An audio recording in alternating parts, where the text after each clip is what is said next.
everybody, welcome to another episode of Exploring Photography right here on Adorama TV. I'm Mark Wallace. Well, in the last episode, I walked you through the workflow of working in a rental studio for the very first time. And if that's you, you might freak out not knowing exactly how to set up all the lights and get everything you need to get. And so in this episode, I'm going to show you some surefire lighting setups that work almost every single time. And it doesn't matter if you're shooting kids, elderly people, models, they just work. And to help me out, Belen is here. She was in our last episode. She's going to be joining us for this episode as well. We're going to start with a lighting setup called clamshell lighting. So let's get to it.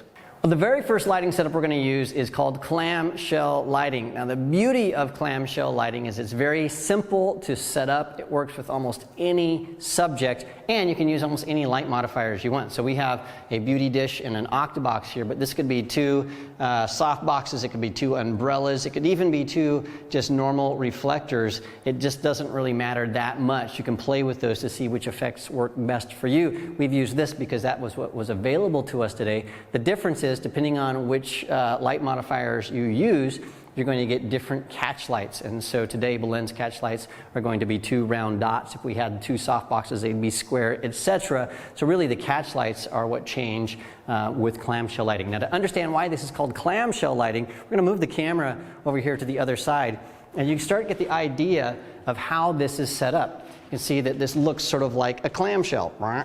And so this is our key light. It's illuminating Belen's face, and so we get this beautiful light.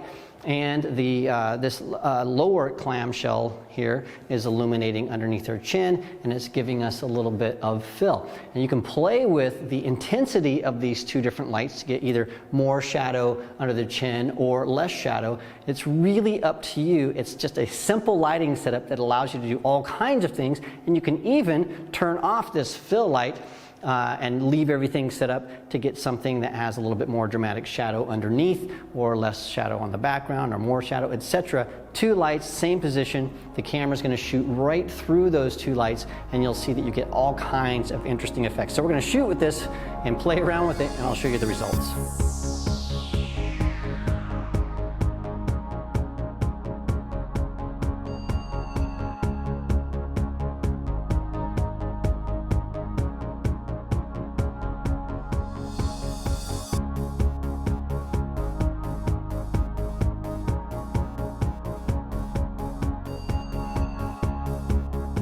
Here's another lighting setup that is almost positive to work every single time. It's just a nice, large, soft main light. We're using an umbrella here, but you could use a large softbox if you want. You could even bounce light off a wall. It doesn't matter. You just need a large light source that's coming, approaching your model at about a 45-degree angle from the camera. And then on the opposite side, use a nice white reflector. This is just a white panel that's reflecting light into the other side of Belen's face. And so we have this nice light that's just sort of surrounding our model, which means it's going to be difficult to make any kind of mistakes.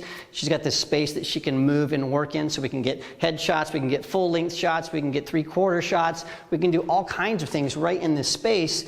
And once we have it set up, we can just go to town. And it works, again, for portraits, for headshots, for little kids, for older people, for models, you name it. This lighting setup is one of those no-fail setups. So we're going to take a few pictures and show you how these look.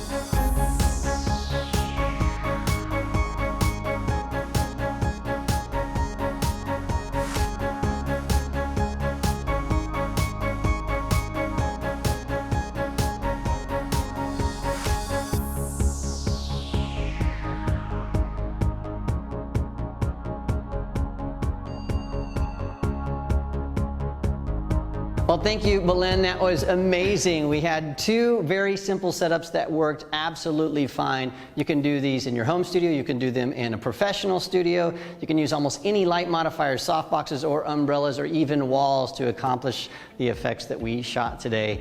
Don't forget, you can see a lot more lighting setups and information about studio lighting and metering and all that kind of stuff at the Adorama Learning Center, so make sure you check that out. And don't forget to subscribe to Adorama TV. It's absolutely free, and that way you don't miss a single thing. Thanks again for joining us. We'll see you again next time.